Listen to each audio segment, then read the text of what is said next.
if I told you the secret to becoming a genius like Leonardo da Vinci wasn't just about talent, but about a handful of simple mental models anyone can learn? Stick around, because we're about to unlock Da Vinci's most powerful secrets for lifelong learning and a mind that never stops growing.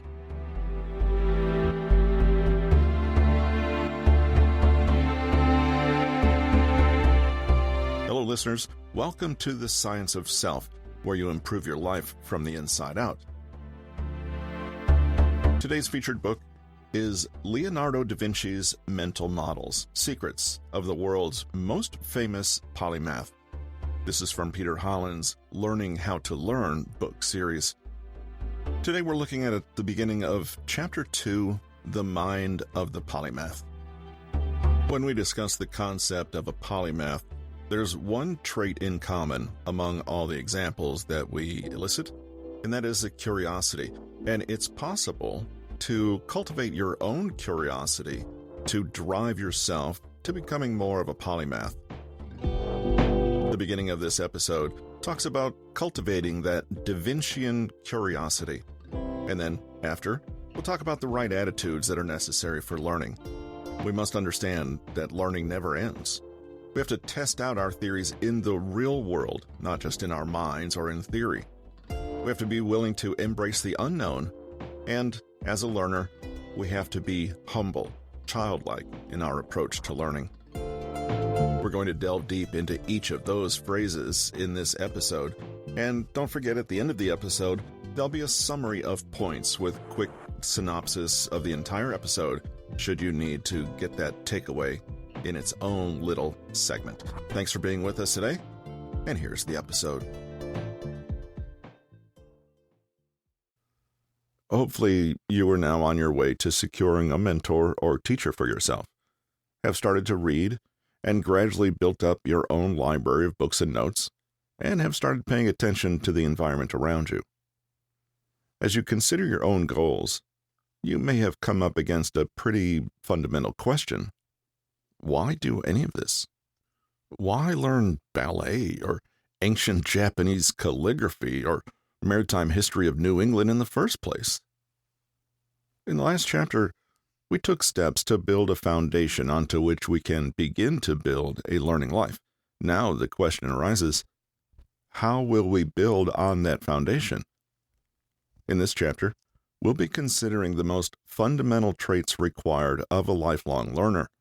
And they're not tools, but rather attitudes. As you'll soon see, Da Vinci and others like him were intelligent, but they were also masters at cultivating the mindset required to genuinely discover or create something new in their worlds. It may just be the mindset that makes the real difference and not the intelligence. What exactly is the mindset required? Arguably, the most important characteristic is curiosity. Da Vinci demonstrated an insatiable intellectual appetite that spanned diverse disciplines, including architecture, anatomy, aeronautics, and robotics. Despite his wide-ranging talents, Da Vinci also found success in theatrical production, notably designing lavish festivals in Florence and Milan. Unashamed of his curiosity and operating in a childlike fantasy world, he prioritized safety, appreciation, and the freedom to explore over financial gain, creating not for others but to satisfy his intellectual hunger. Unbound by formal education, he relied on acute visual thinking, seamlessly integrating groundbreaking scientific studies into his artwork, and vice versa, contributing to his exceptional versatility. Compared to the business moguls and tech billionaires who pass for genius in our modern era, Da Vinci was called to something higher than financial gain or market domination. He learned because he genuinely, sincerely wanted to know. His curiosity was underpinned by a keen power of observation, sparking profound explorations that evolved into marvelous creativity. Flamboyant, authentic, and unabashedly alternative, he embraced his uniqueness exhibiting a secure and self-assured demeanor. His self-reflective nature led to copious journal writings, capturing thoughts, frustrations, and ongoing projects. These notes fueled his self-discovery and self-development, providing insights into his creative process and leaving behind a rich legacy for future generations to study and admire. His life's work was colorful, rich, and lively, and it all started with curiosity. Why were birds' wings shaped the way they were? Could it be possible for water to flow uphill? What is truth? What is beauty? If I put a rudder on the bottom of this thing here, will it stop it from tipping over? What is Neptune made of on the inside? Cultivating intense Da Vincian curiosity. Da Vinci lived in a curious age, and he was both the cause and result of a period of intense intellectual growth. Our own era, by comparison, is stifled. Those who would learn can often see no greater end purpose than perhaps disrupting some industry to eke out a narrow margin of profit, or acquiring a skill for the sole purpose of increasing hireability in a hostile market. Creativity is seldom more than the recombination of tired tropes, and knowledge is demoted to mere data, cheap information in enormous quantities that, nevertheless, amounts to little. Leonardo da Vinci fostered an intense curiosity about people and the world around him. He knew how to ask questions to get interesting answers, utilizing the information to inspire his inventions and creations. Da Vinci meticulously documented his inquiries and observations in numerous notebooks, chronicling days spent exploring the countryside in a quest for understanding. His curiosity delved into diverse subjects, such as the existence of shells on mountaintops, the immediate visibility of lightning compared to the delayed sound of thunder, and the mechanics of how a bird sustains itself in flight. Da Vinci, as described by scholar Michael Gelb, extensively studied and sketched flowers and plants from various perspectives to gain a comprehensive understanding of their anatomy. In a journal entry, Da Vinci expressed his fascination with the multitude of actions humans perform, the diversity of animals, trees, plants, and flowers, and the variety in landscapes, architecture, instruments, costumes, ornaments, and arts. Beyond botany and nature, Da Vinci applied his intense curiosity to his artistic creations by examining paintings through a mirror. This reflective practice aimed to enable a more objective assessment of the strengths and weaknesses of his artworks. This, in effect, is what curiosity is: looking at familiar things, but backward, in an attempt to see them as they really are, to see them as they are without our assumptions and foregone conclusions. But what does curiosity look like in the internet age? Is it possible to cultivate a little of that same attitude today, in a vastly different world to the one Da Vinci inhabited? The answer is yes. It does, however, take a mindset shift. Da Vinci was a genius because of what he didn't know.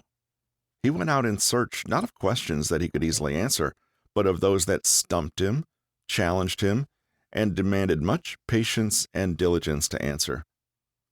What we can learn from this approach is that true genius is not about ease and accomplishment.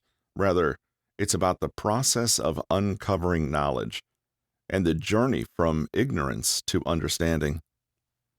That process isn't always neat, pretty, or comfortable. The person who is uneasy with mystery cannot embrace it long enough to learn from it. The person who is too egotistical to admit they don't know, or too proud to ask a simple question, will never have the privilege of learning or having that simple question answered. And it's the simple ones that are often the deepest and most mysterious of all. One foolproof technique is to follow Da Vinci's reported childlike nature and do what all children naturally do: ask loads of questions. The man asked questions of himself, of others, of the books he wrote, of nature itself. He was not automatically satisfied by the easy, conventional answers of the day either, and kept interrogating. Why was such and so the case? In Michael Gelb's book, How to Think Like Da Vinci, he suggests the following exercise to practice formulating great questions. 1. Try to make a list of the 100 questions that are most important to you in one sitting. Then, go back through the list and look for themes. What are most of your questions actually about? 2. Now choose 10 questions that are most important to you and rank them in importance. These questions should relate to your broad quality of life. Remember, learning should be focused on a goal or purpose. 3. Next, develop 10 questions from your professional field about your career or some other aspect of your personal life. Don't be afraid to ask the simple questions, since they're often the most profound. You can also take a page out of esteemed Richard Feynman's book and compile your own list of 12 burning questions, things that you are truly, almost maddeningly curious about. Compiling and regularly updating this list not only keeps you focused and on purpose, but it also allows you to uncover interesting areas of overlap between seemingly disparate areas. Renaissance thinkers were looking for big ideas that encapsulated all subjects. If you look at your list, can you find what connects two seemingly unrelated questions? Finally, one useful technique is to actively welcome your mistakes and convert them into questions that will help you learn. If you failed at something, ask why and be genuinely open to learning the answer. Rather than enjoying the knowledge you're accumulating, look more closely at the gaps and what you are currently ignorant of, or else the assumptions you're making.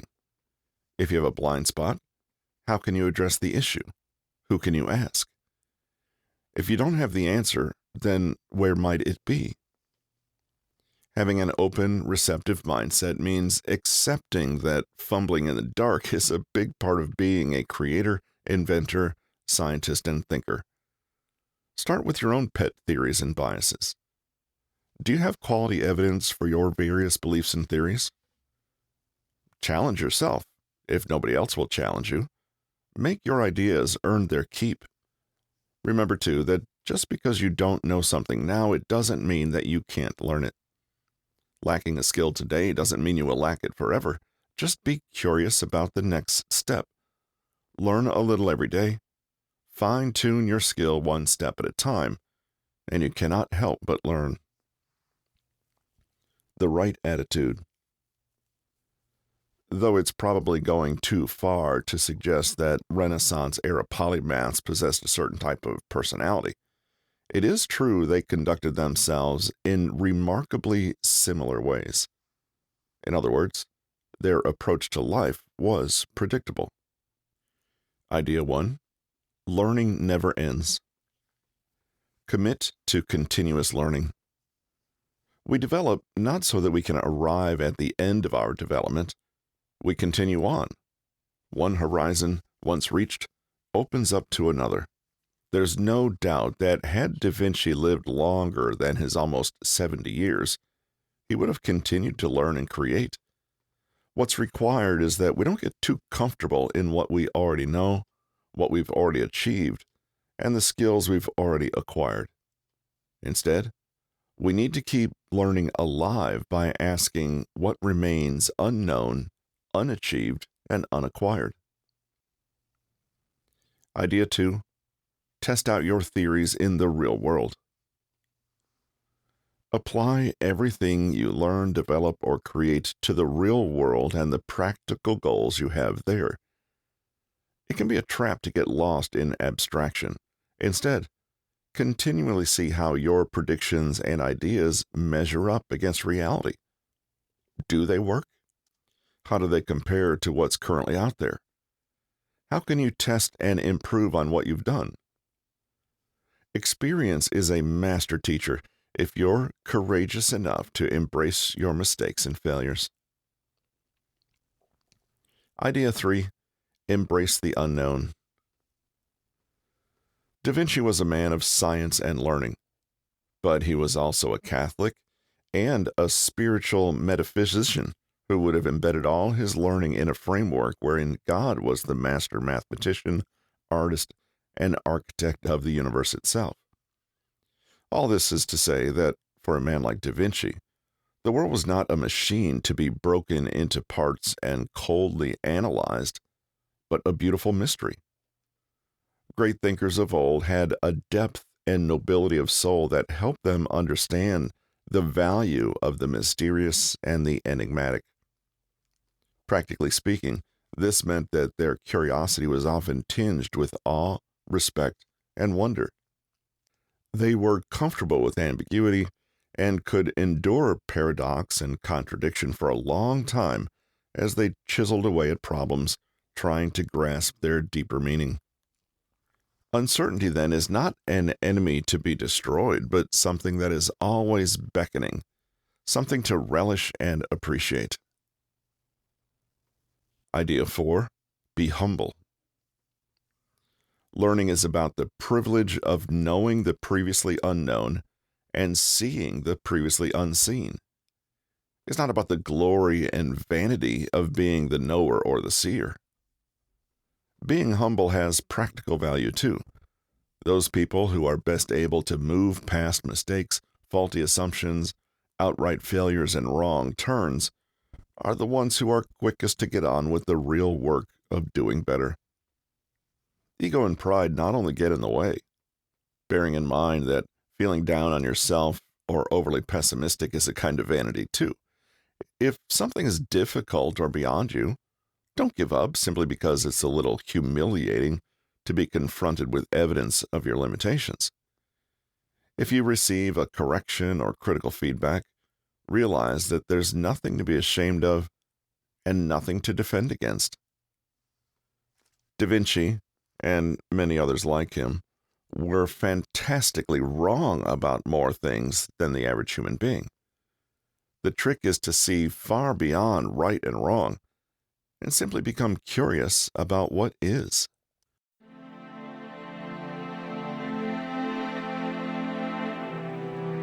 In conclusion, embracing the spirit of lifelong learning can truly transform our mindset and unlock endless possibilities. Here are the primary takeaways from today's episode. The most fundamental trait of a lifelong learner, like Da Vinci, is an attitude of insatiable curiosity. Shift your mindset toward a focus on unanswered questions. Be childlike and continually experiment with different perspectives. Keep a running list of open questions to guide and inspire your learning. The right attitude is patient enough to practice learning as a lifelong pursuit, humble enough to engage with mistakes and the unknown, and practical enough to use real-world experience to inform one's mental models. So with all that in mind, go forth, explore, and let curiosity be your guide. As Leonardo himself urged, learning never exhausts the mind.